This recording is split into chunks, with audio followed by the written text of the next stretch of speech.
to the Men on the Internet podcast. We've invited today our good friend into the digital platform that we be speaking on. So before we continue, my name is Kerbin. Over there we have Sunil. Over here we have Chris. And right next to him, we got Sam. And our special guest today is Lauren. Woo-hoo. Lauren. Welcome, Lauren. All right. Okay, so just a quick introduction of who Lauren is, what she does. She's the owner of Be Well Personal Fitness and Nutrition. She has an MS in kinesiology and nutrition. She's been helping people for over 23 years with their body and their mind. And I told her, I'm not too good with numbers, but a fraction of us are in shape. Okay, so we want to ask a ton of questions today so we can figure out how we could be ready for the summer. That's number one. And also in the best shape and health mindset in our entire lives. Okay, not just for the summer, but kind of a forever thing. All right, so Lauren, welcome to the show. How are you? Thanks so much for having me. Yes.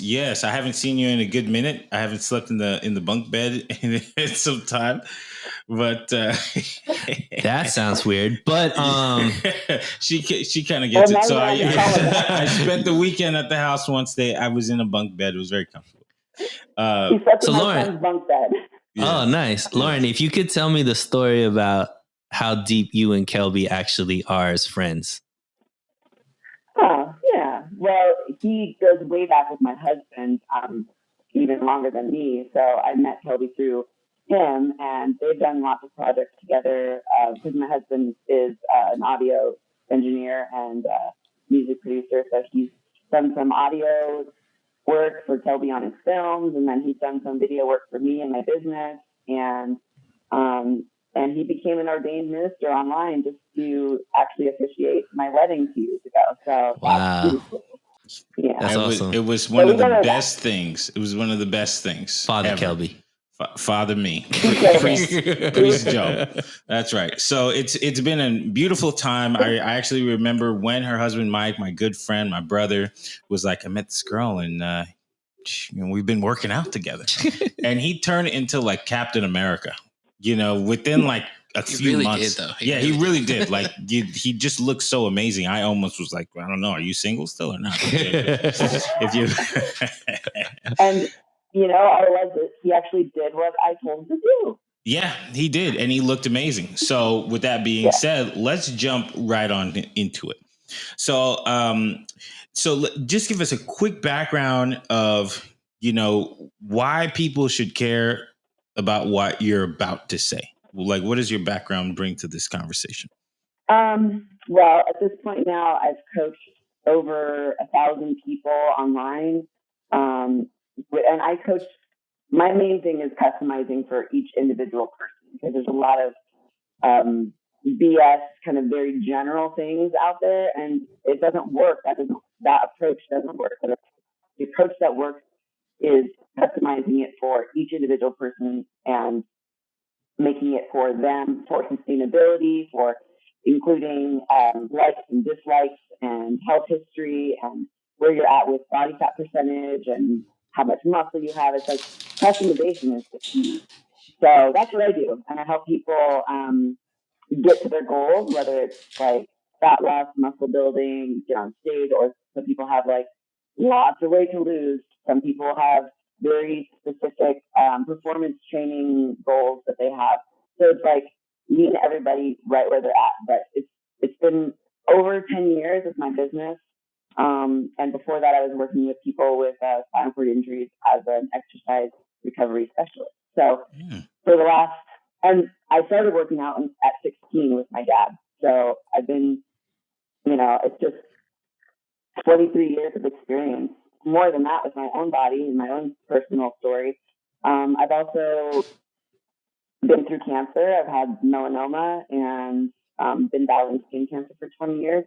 And 10 years ago, I was struck by a car while jogging and pushing my 2 children in a stroller, and was injured from head to toe, basically bulging discs, herniated discs, all throughout my spine, broken wrist, broken foot, damage to both of my knees, PTSD, and a number of other things. And doctors wanted to perform all kinds of surgeries. You know, each doctor has their body part that they want to operate on. And I just said, no, I'm going to use everything I know about nutrition and healing the body, and I'm just going to heal myself. So that's what I did. And then I started my business from there. Got you. So you're approaching all of this like in a scientific, not opinion-based method. Correct. And okay.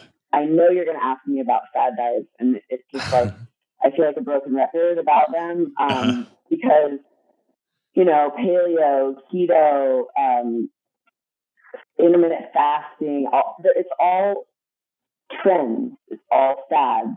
You know, in the 80s and 90s, they went through phases of telling us that fat was bad and sugar was bad, and now carbs are bad. I mean, it's like, you can't, sustainability has to be enjoyable, number one. Has to be balanced and approachable. But, you know, of course, it takes some work to achieve that. But, like, that's where I come in. I just tell people, you know, I'm figuring out their BMR, their daily energy expenditure. I'm setting their caloric goals based on their needs personally and based on their goals. If you want to lose body fat, you have to be in a caloric deficit. There is no way around that. That is just the science. If you want to build muscle, typically you need to be in a caloric surplus. You need to have bricks to lay the foundation. It's just the way the body works. And most people, they're duped in thinking that you can be doing the same thing both at the same time without drugs. Because there's only 3 ways that you could be simultaneously losing body fat and building muscle. There's 3 ways. 1, you're obese. 2, you're brand new to lifting. Or 3, steroids. Interesting. I want to ask a quick question about that, and we're all gonna go around the table. But I wanted to ask a question about something I was watching recently, and they said the body is not calories in, calories out, and it was very much so about treating your diet in a very what's the word? Like intuitive. Intuitive. There you go. So you're intuitive about it, and it's that's old school thinking, and you can kind of eat or do the OMAD diet where it's like only 1 meal a day, those type of things where and they're saying like this calorie in, calorie out thing is just not a real thing. What do you have to say about that? Who's they? I was listening to a show. Science. It's literally the way the body works. And this is so funny. So that, intuitive eating is more important than counting calories. But you don't have to actually count calories. It doesn't matter how you do it. You just have to be in a deficit. So when people lose a lot of weight on paleo, it's because they cut out all the processed foods. If they go on keto, it's because they cut out carbs. So how long can you do that for? How realistic is that? If you can do the realistic diet and be in a caloric deficit, and you're still going to lose body fat if that's your goal. But the calories in versus calories out being not real, that's like, what world are we talking about? This is science. This is the body. This is how it fucking works. I'm sorry. No, that's okay. It's okay. It makes me so mad. So like, the quality of the calories that make up that, you don't want to be in a nutrient deficit. You do want to be in a caloric deficit, but not a nutrient deficit. People often will cut their calories way down low. You have nowhere else to go. You're in poverty macros, poverty calories, and then you get stuck. You have nowhere else to go but down. You start high. You have to start as high as you can, as well fed as you can. But then, it comes down to, okay, everything has a caloric value, and all calories are made up of those macronutrients, protein, carbs, and fat. Those are macros. Macro means big. These are nutrients we need in large quantities. So why would we eliminate an entire group of macronutrients? Does that make sense? No. I mean, it doesn't make sense to me. So when people are trying to eliminate potatoes and just have like oil and avocado and bacon. What's wrong with potato? Nothing. I don't know. It doesn't. Maybe it has too many carbs in it. But see, here's the thing: like when people say I'm going to cut sugar, usually what they're talking about is like highly caloric things like baked goods, cookies, cakes, things like that. That's also fat. It's a combination of fat and sugar that makes those things so calorically dense and delicious. So it doesn't mean you can't have those things. So going back to intuitive eating, how can you be intuitively eating if you don't know shit about your body? So Lauren, that actually gets me to what I'm talking about, because I think we kind of just went straight into it. But I think most people are trying to figure out a way to balance everyday living, may not have a big understanding of a lot of the science that you just mentioned. So what would be kind of some of the advice? Because you brought up a few points. One, knowing what's specific to what your goals are. And then, knowing kind of what foods you can deal with, what foods you can eat, counting calories, all this kind of stuff. So maybe to a common person like, me that's working all this kind of stuff, maybe doesn't have a great understanding of the science. What would be some of, I guess, the foundational things you would mention to somebody that's just trying to lose weight? Maybe not trying. I see the pictures behind you look amazing in some of those bodybuilding type stuff that you were doing, but like just for somebody that's trying to be healthier, lose some weight, but still be able to, balance enjoying food as well. How would you approach that to just a normal person? I would say protein. Like that's what people are missing the most when they come to me and they think like, oh, I'm trying so hard. They're still not getting enough protein typically. And lean protein, like, chicken, fish, egg whites and eggs but you have to find what works for you. So I have plenty of people that come to me and they don't eat particular things. So it's my job to help them find the protein in what they will eat. You know what I'm saying? But so if you just change one thing and be like, start your day with a high protein breakfast, smoothie, egg scramble, something. Just that could be step one. I would tell people. Like a lot of people come to me and they say, I don't eat breakfast. I'm not hungry. If you're not hungry when you first wake up, that's not a very good sign that you have a very active metabolism. And if you are also one of those people who tend to not eat breakfast and lunch and you skip and you want to call it intermittent fasting because it's trendy, whatever, you're skipping breakfast. And then by evening, you're so hungry that you're binge eating your entire kitchen. That's why people are setting that. So it's like you call it intermittent fasting, but then you're eating all of your calories in this window, and then you're also restricting. So that does sometimes trigger overeating. So basically, start your day with breakfast. Protein, high protein breakfast. So one easy thing. So to give a follow up. So, obviously when we were growing up, we talk about, just breakfast, lunch, and dinner, right? Eat 3 meals a day, three square meals and all this kind of stuff. Then, society hit us with Atkins, and then it's, there's all these type of, keto you mentioned, intuitive eating was the first time I've ever heard that. Mm-hmm. I know intermittent fasting is very big right now. There's a lot of people that swear by that. Paleo, mm-hmm. All these different fads. But when it comes down to it, you mentioned it's mainly about, calories in, calories out, like in the sense, like if you're trying to lose weight, obviously you need to be burning more calories than you're taking in. If you want to gain size, you need to be putting in more calories. So that could be used to, build muscle, all those kind of stuff.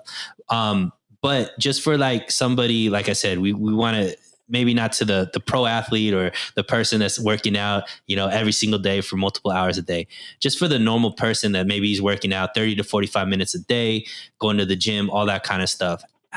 How would they balance like how much to actually eat compared to their workout? And what would be, I guess, an easy way for you to like maybe do like what's easy math for somebody to calculate what they actually need to eat based off of what they're burning? But see, this is what I do. This is like what they pay me for. So like, without giving away your tricks, the industry secrets. Like I have my ways, and I'm pretty good. I just know people, and I can look at pictures of people and listen to them talk about their health history and their history with food and their body image and their relationship with food. And I'm going to hone in on it, and I'm going to come up with a plan for them. Mm-hmm. So it's hard when you ask these questions that are very general. Right. That's what I don't do is general. I do very specialized. So when you're assuming, like, when you look at my pictures behind me, like, that's me, that's a client, those are clients. And, you know, I coach lots of people for the stage and for those extremes, but that's just what gets people's attention. The bulk of my business is lifestyle people, just like you're talking about. Moms, just like me, I'm a mom. And I don't go to the gym 5-6 days a week like I did in my 30s. I'm in my 40s now, you know, it's like a couple times a week it's maintaining what I've already built. And that's perfect for me. And I have no food restrictions. I eat what I want, and I know what my body likes. And so that's my goal to get for everyone, is to get them to a place where they're healthy and happy in their bodies and in their minds. And then they, like, can sustain it and maintain it, you know, with food freedom. That's the key. But you have to teach them that. It takes a while. You have to be taught. Right. You have a question? No. Okay. I have a question, but I didn't want to step over anybody. Go ahead. Okay. I'm one of those people that I can eat, you know, a lot of chicken, and I can eat rice or anything like that. Like, I can eat meat or a steak, but 30 minutes later, I'm starving. It's like I ate nothing. And I wonder, you know, have you ever heard of that? Or is that something that, like, some people... I mean, are you eating vegetables? Are you eating other stuff besides just a piece of meat? No, yes. Like, so let's say it's a fully balanced meal-ish, you know, so it's like vegetables, chicken, maybe even rice, and all of that. And within 30 or 40 minutes, it's almost like that food never touched my stomach. Well, then you're probably not eating large enough portions. Got it. I mean, Kelby, we could do this. I could tell you exactly what to do. We could talk about that. Okay. Talk about it. Okay. I wanted to ask that question because of the nutritional aspect as well, not just, you know, how to look good, but just how to feel good as well. It comes down to sustainability, including foods that you enjoy, getting the right macronutrients, drinking enough water, getting enough sleep, stress management, being active. It's not that easy. Gotcha. It's sorry. You know, like, there's a lot of things that go into it. So I guess, like, you keep asking me to generalize, and it's hard for me.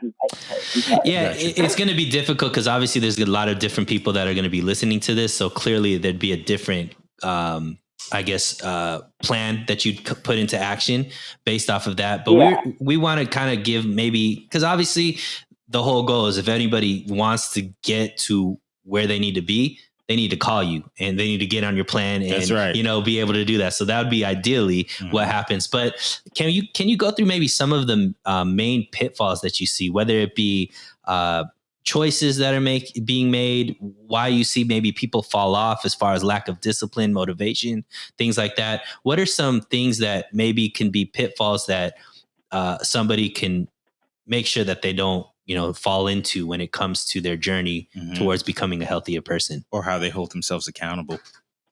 I mean, it's tough, and it's like, it is a journey with all of us, and we can't expect our bodies to always look the same as it did. You know, you can't compare it to past. It's like evolving all the time. But, and you can only, the comparison thing that people do a lot with online stuff will just kill you. You have to just think about being the best, strongest, coolest version of yourself, you know, and the healthiest. So it doesn't need to be a number on, like, a certain number on the scale.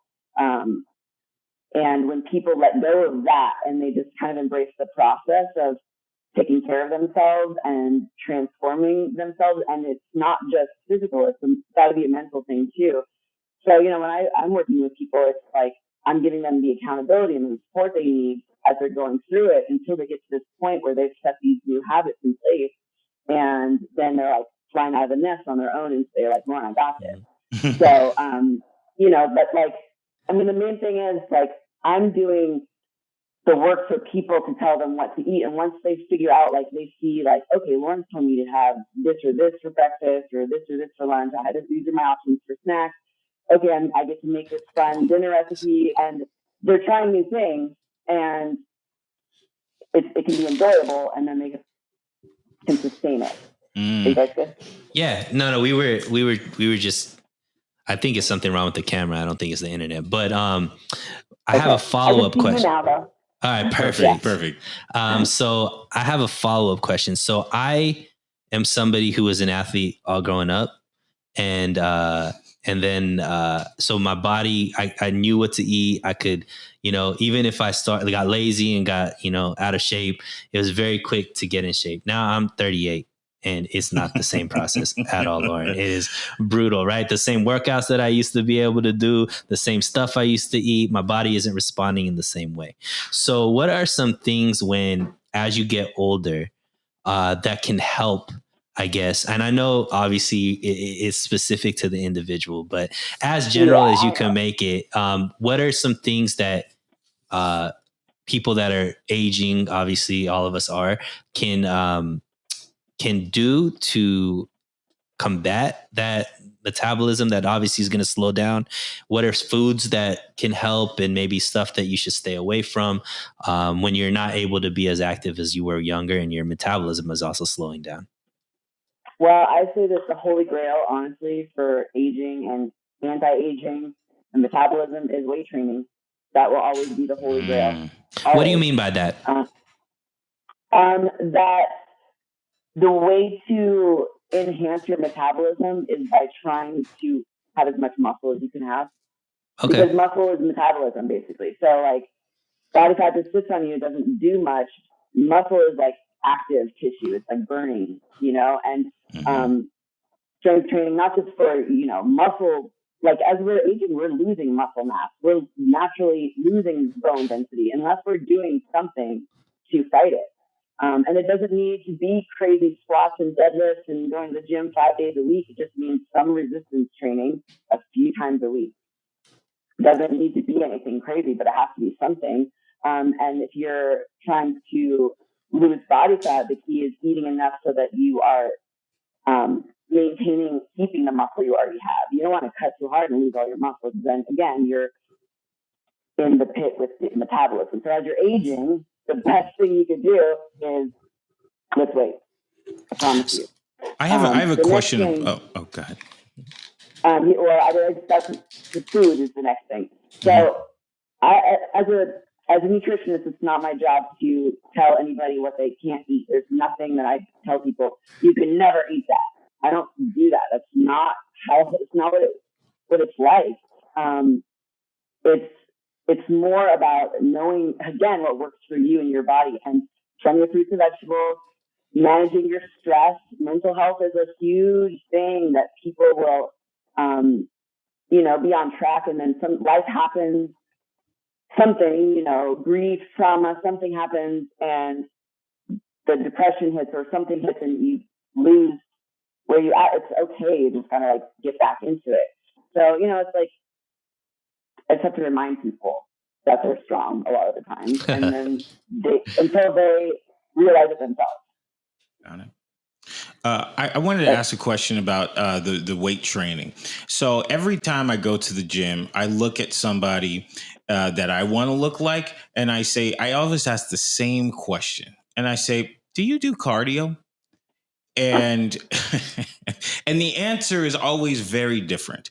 It's probably about 65% no, I never do it.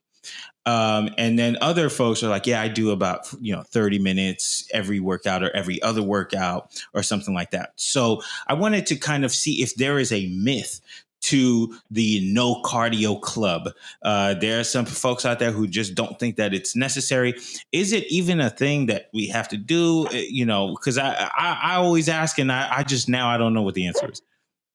Okay, cardio, meaning cardiovascular exercise, is good for our heart. Mm-hmm. Cardio. So now it's like in the fitness, it's cardio. Oh, cardio, fasted cardio. Fasted cardio is bullshit. It doesn't burn any more fat than regular cardio. You just got to do the cardio. So cardio is just a tool. It's another tool for output. Yes, it is good for your health, but if you're looking at output and energy balance, it's just another tool to increase your output for calorie burn. So if you're asking some big juiced up bodybuilder who's running a bunch of gear at the gym, if he's doing cardio, he's definitely going to tell you no, because he can barely like huff. He'd be huffing and puffing and dying. So he's like, can't breathe. So yeah, that dude doesn't do cardio. No, they'll laugh at you. But then there's other people who love cardio and they do that, and sometimes they do too much, and I'm telling them to do less. So you see what I'm saying? Depends on the person. So depends on the person. But overall, what I hear is cardiovascular exercise is good for your heart. Yeah, that's the point. Okay. All right. I need to make sure, because I remember having a conversation with the trainer at the gym who was like a lean dude, and I was like, how do I look like you? I want to be like leaner. And he was like, don't ever do cardio. He was just like, eat less and just lift and do 20 reps of a lightweight, and then do that like 15 times, and then you're going to be really cut and lean and eat broccoli. And I'm pretty sure that's not how it actually went. This is what can be retained from the conversation. She understands what I'm saying. Do the lightweights, do it as many times as possible until you burn out, and then just that's the lean thing. So I was just trying to figure out, because he was so adamant, you don't need it. I know so many lean people who don't need. So I'm just like, what is the truth? And so she answered that. For you, Kelby, you want me to be honest with you? Sure. Kelby, you need cardio. Okay. I'll do it. I'll do cardio. So Lauren, I have. Oh, sorry. Go ahead. I was just going to ask Kelby about his split in his gym routine. We can go there. Sure. Yeah, sure. So I go to the gym and I actually just changed up my routine. Before I was lifting weights for about an hour, 45 minutes to an hour, and then I would do like 15 minutes of cardio. But I recently didn't fit in some things. and so I switch it over. Now I lift weights 3 days a week. And I do cardio 5 days a week. And it's been working for me. I've gone down a little bit, and my skin is a little bit clearer. And I've been using an app since I've been in middle school. And I've been just tracking what I eat. Now, it's not necessarily like I'm trying to eat less, but it just gives me that mentality that I know what I ate. And sometimes I get a taste to eat something, but then I look at it and I'm like, I'm not even hungry. I ate all this stuff today. But before, I would just like eat whatever. And, so it just keeps me accountable, so that's pretty much what I'm doing right now. Okay. So, and if you're seeing like you're sticking with that kind of level of cardio and level of training, and you're somewhat tracking the nutrition portion, and you're seeing a very trending, down with your weight, or your body fat, you can tell is going down, then, and it's not too drastic, it's just, maybe a pound or two a week, then that's good. Yeah. And when at some point, your body, there's this thing called metabolic adaptation. So at some point, your body becomes used to getting less food. And it's like, okay, Kelby's feeding us less food lately, and he's doing all this cardio. We want to hold on to this body fat, like we got to hold on because he's not feeding us enough. Okay, that's what your body's going to start thinking at some point. And that's usually when the plateau happens. So people what they call plateau, get stuck or whatever, when they feel like their weight loss isn't progressing any further. Usually what you need to do, because your body has metabolically adapted to those fewer calories, unfortunately, what you got to do is continue to go down in your caloric input or increase your cardio-caloric output. Again, cardio can be a tool. Weight training also is burning calories too, of course. So that's the balance, though. Like that makes a lot of sense. So if you're sticking with that, and are you also doing you're doing weights and then cardio after, right? I'm doing weights and then cardio after. Okay. you always want to go in like with your muscles fueled with a little bit of carbs, maybe a piece of fruit or something before you go train. And then do cardio after you do your workout. Got it. Yeah, that's what I'm doing. And I'm about like 16 pounds down since that tragic day when I couldn't fit in my pants. So how many weeks ago was that? Probably about 2 months. Okay. Two and a half months. Yeah. That's a lot. Yeah, cool. I mean, that's pretty significant. And then you may see that naturally slow down a little bit, like I said, and that's normal. And then that's when you make adjustments as needed. But really, the consistency is the key. You just have to keep doing it. And people forget, like they'll set a goal or a target and say like, oh, if I can just get to that weight, and then once they get there, they like, well, I did it. Okay, well now I can kind of like relax. And yes, you can reverse out of that deficit into adding food back into a maintenance level of calories. But you can't completely fall off. You can't just completely cut cardio. You can't just you can wean yourself off of those things, and you can slowly add back foods in, but nothing drastic. You don't want to do any extreme. Right. It happened to me. You know, when I met you, I had just gone through my weight loss journey. The first time around, I'd lost about 135 pounds. And over time it started creeping back up, you know, and not really noticing it is the worst thing that ever happened to me, because it was just kind of like, oh, I'm just going to get a shirt that's like slightly bigger than the last one, you know, no big deal. And at first it was a lot of muscle, but you know, once you start lifting a lot of weights, you get hungrier and hungrier, and boy, is pizza good.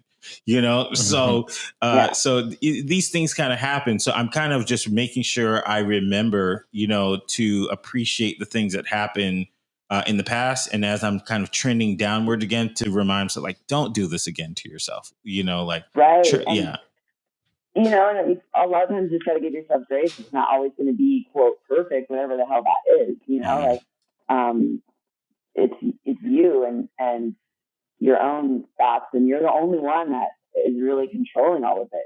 It's just you. Even when I'm giving people all these tools, I can't make them do it. They gotta want it. And so I try to motivate and make people want it, but I can't like want it more than them, you know? But you have to think about your past and like, don't do that to yourself again. Exactly. Don't do that to yourself. It's slow, gradual. Steady, so consistent. That's true.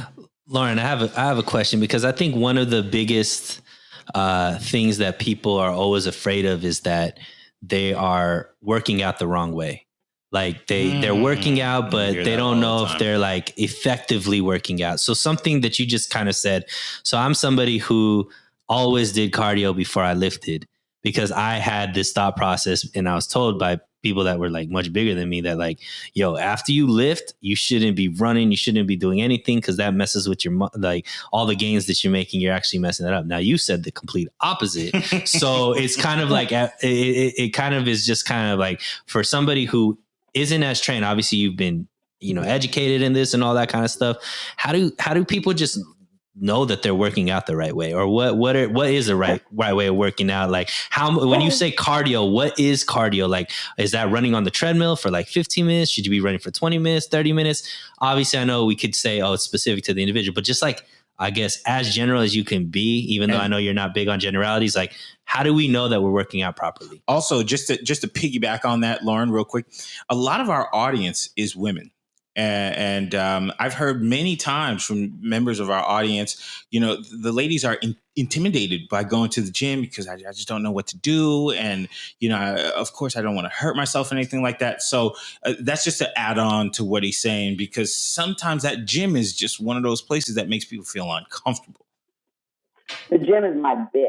That's what I feel. Amazing. And I love to teach women how to get there too. Like I walk through the gym and like I'm so confident and comfortable, and people think I'm a bitch, but it's because I'm so focused on my task at hand, you know, which is killing myself and then leaving.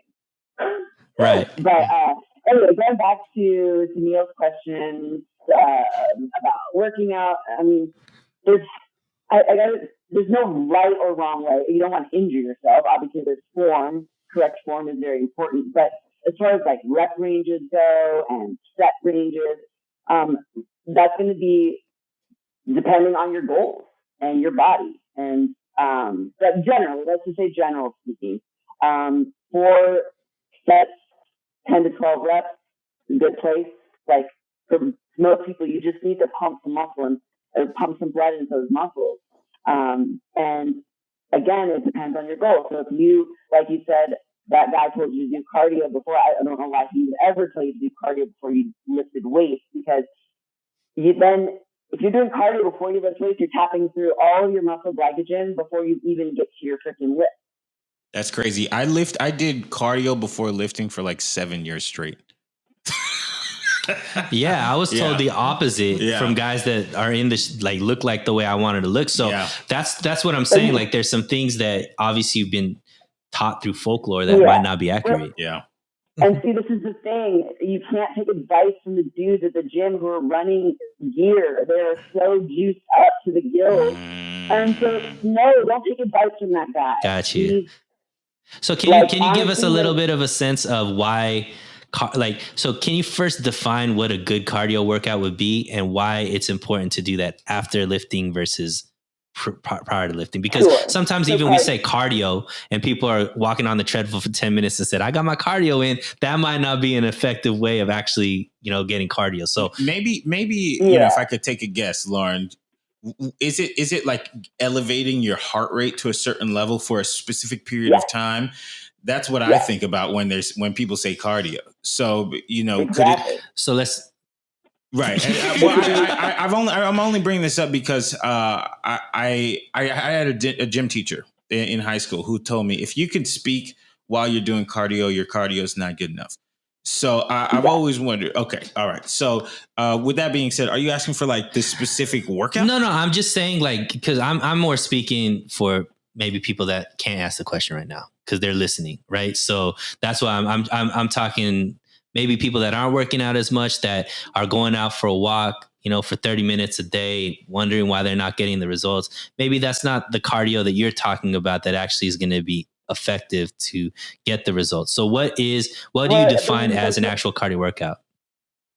Yeah, like exactly what Kelby said. Cardiovascular exercise is just elevating the heart rate to a certain place, where you feel like it's your blood pumping, you can feel it.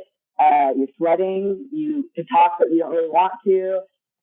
That's kind of level of cardio. And it could be 20 minutes, 30 minutes.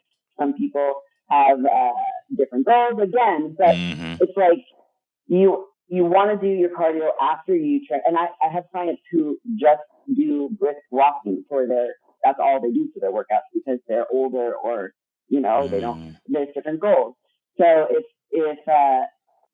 but if you're going to the gym and you're going to do warm up, you're going to do your lift, then you're going to do your cardio. And then some people like to go and stretch in the sauna. It's like, it's up to you. But that cardio session should be, I will give people a scale of rate of perceived exertion, RPE, rate of perceived exertion. So I will tell people the RPE should be 7-8 on these sessions, meaning, like I said, you could talk but next to someone next to you, but you really would rather not. Like it's huffing and puffing kind of thing. Right. So, but any cardio machine at the gym, like, there's treadmills, there's ellipticals, there's recumbent bikes, stationary bikes, swim. You could do a number of things. Some people prefer to do their cardio outside. So it's like, okay, go to the gym, do your lift, and then do a walk at the beach later or whatever. Whatever floats your boat. It really is just about not like over analyzing. Am I doing this right? It's really just doing it, moving your body, just feeling, and not for, because I need to look a certain way, but to be like, I want to feel a certain way. I want to feel good.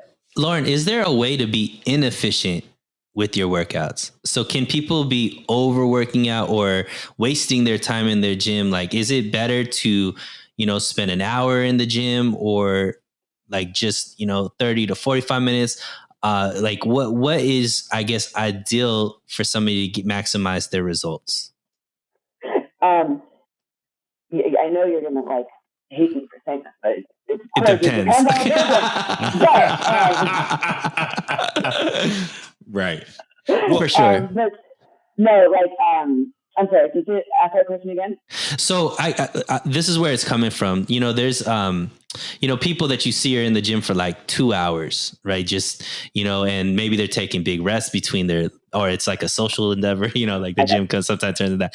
But like, then there's people that are just in and out 30 to 45 minutes. Like, I guess, what is the ideal, time frame? And I know obviously it's going to be specific, but maybe to the just the average person working out, like, is there a time that's too little? Like, you're only working out 20 minutes a day. Maybe that's not enough, or, you're working out an hour and a half. Maybe that's too much. See, that's the thing. I would never say that like 20 minutes is not enough. I would tell people, if you can only go to the gym for 20 minutes, go and just chill it for 20 minutes. That's it, So it comes down to what you can actually do. But ideally, it's like, some people tell me, Lauren, I love working out. I want to work out. I want to train for 2 hours in the gym. And I'm like, cool. I mean, other people say, like, I'm a mom, I'm busy, I got 45 minutes. So that's fine too. There's no ideal. That's like the thing that you keep asking me is like perfect ideal. Right. Like, there is no perfect ideal. It really comes down to your goals, your body. Can I ask it this way, Lauren, then? What, I guess, are some ways that we can use our bodies, what our body is telling us to know if we're working out too little or we're working out too much? That's a good question. So basically, when you did ask about like people wasting their time, I do see in the gym, I'm like cringe 9,000 all the time. That's one, of course, and sometimes if I'm afraid they're going to get hurt, I will say something just as nicely as I can. But for the most part, what I see people doing is on their phones a lot, like not really engaged. Like I said, when I go to the gym, I am zoned out. I have headphones. Don't fucking talk to me. I am like murdering. I'm focusing on a muscle group and I'm like killing it and burning it out, And so it's like you need to fatigue the muscle. And I see people just like going through the motions with not enough weight. I can tell that it's not enough weight just by how much they're swinging around or on the machine. I can tell because they're like looking at their freaking phones and just like, there's no exertion. There's no like when I'm lifting weights, I'm going, even if I'm failing at 15 reps or 10 reps or 8 reps, I'm like freaking like, I'm doing the work. And so I guess when I look around the gym, I'm like, okay, that person hasn't changed physically. I've seen them at the gym all this time and they haven't physically changed, probably because they're not working those muscles intensely enough. They're not targeting the muscles enough. They're not giving enough volume. They're not eating enough. They're not eating the right things because nutrition's 80% of it, honestly. But it's got to be doable and not like you have to do it, but you want to do it. So if that means it's a 45-minute session, then fine. And you can also break up. It doesn't have to be like go to the gym every time and do your weights and your cardio and leave. Sometimes I would just go and I only had 30 minutes. So I'd do leg press for like 10 sets, then do leg extensions 10 sets, then do leg curls 10 sets, maybe the abductor 10 sets, and boom, I'm out of there with very minimal rest. But then there's other days where I'm spending 2 hours, like with plenty of rest in between. It depends on my body. But the next question that you asked was really more about recovery. So again, it's going to come down to you're only going to have the results you want if you can recover. The muscle really is being torn every time you train. It's being torn, and the recovery is happening while you're sleeping, and that's when the muscle's growing. So there's so many other factors sleep and stress, and even I would get into even with men later on in their 30s and testosterone production, natural testosterone levels and stuff. That would be another thing I would suggest to men and women too. You should get your blood work done in your 30s and 40s and make sure that your hormone levels are in the right place too. It's important as well. I just have one last question, Lauren, and then I'll get out of your hair. So, so I guess, when people are starting their journey or in their journey or whatever, what is like a time frame that you think is a healthy way to start actually seeing results? And the patience that maybe somebody needs to have when they're starting out, like when they could actually see optimum results if they're doing all the things you're talking about, staying consistent, staying disciplined, and all those good things. Well, it takes 90 days for most humans to establish a new habit. So I have to remind people that you have to give yourself grace. It takes a few months to really nail in those things, and you got to give yourself grace in that period when it's not perfect and you're setting that habit up. And what was the second part you asked me? Just like in general, because I think some people will start working out and maybe it'll be like 2-3 weeks down the line. They're like, I'm not really seeing too many results, and then they'll give up, right? Or they'll stop. Well, like when should you start seeing results? What's like, I guess, the time frame before you can be like, oh, I'm not doing the right things? Well, again, depends on how much body fat you have covering muscles, and like, so say have a woman who only has 20 pounds of body fat to lose before she's pretty fit and lean. It's like, I'm assuming it'd be harder for when you're closer to having excess body fat. It's going to take longer because it's harder to lose those weight. You don't want it to be fat. I don't want to try to drop 20 pounds off of her in 4 weeks, and it's going to be like, maybe it's a pound a week, but it's like, I've got to figure out her body, find her maintenance, set her calories, figure out how her body's responding. But most of the time, I have people who, if they follow the programming that I give them and they're finally getting the right amount of carbs and protein and fat, that they actually can see and feel differences within a couple of weeks. Nice. Okay, we only have just a couple minutes left, and I want to go through just like a speed round of gym myths. Okay, just a quick round of that. All right, so the first one I have is the moment you stop doing cardio, you stop burning calories. Truth or false? You burn calories while you sleep. We're always burning calories. Mm-hmm. That's so dumb. Who said that, Toby? A very attractive Persian guy at the gym. Oh my God. That's why. Don't listen to the guys at the gym. Okay, all right. The next one is this one comes from my chiropractor. He said you need to cut carbs to lose 20 pounds in 2 weeks. Why do you need to lose 20 pounds in 2 weeks? Who said that? The chiropractor. And why would that be healthy? Why would he tell you to lose 20 pounds in 2 weeks? That is so unhealthy. Why?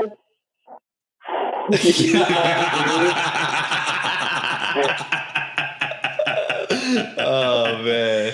Okay. All right. That's a great answer. And then my last one is fad workworkouts. CrossFit, Peloton, and all these other things like Orange Theory, HIIT workouts. Are these fads, or is it just like a good way to move your body? If you like it and you'll do it, then do it. Perfect. Great answer. Y'all, this is my good friend, Lauren. She is the CEO, the founder, and the president of Be Well Personal Fitness and Nutrition. I'm so happy that you gave us your time today to answer some of these very general and oddly specific questions. And let's give her a second, because Lauren, there are going to be people that might be interested in how to get in contact with you and what an actual program with you would look like.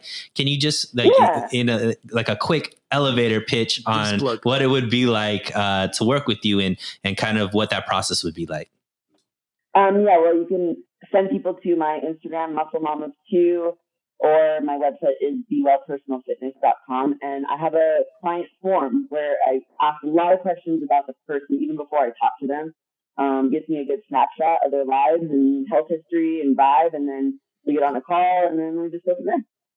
And this is international as well, not just if they're in your area. All right. I've got tons of locals, but I have right now clients in Hawaii, in Amsterdam, a bunch on the East Coast. So, I'm and you work with men, and you work with men and women. Perfect. Equally, Perfect. yeah, men and women. I love working with both men and women. All right. So if you guys are in the business of getting your body right, getting your mind right, getting your nutrition right, I personally co-sign my good friend Lauren, my sister, and I want you guys to check her website out, bewellpersonalfitness.com. bewellpersonalfitness.com. I almost said .net, but bewellpersonalfitness.com to change your life for the better. Thank you guys for watching the Men on the Internet podcast, and we'll catch you guys next week.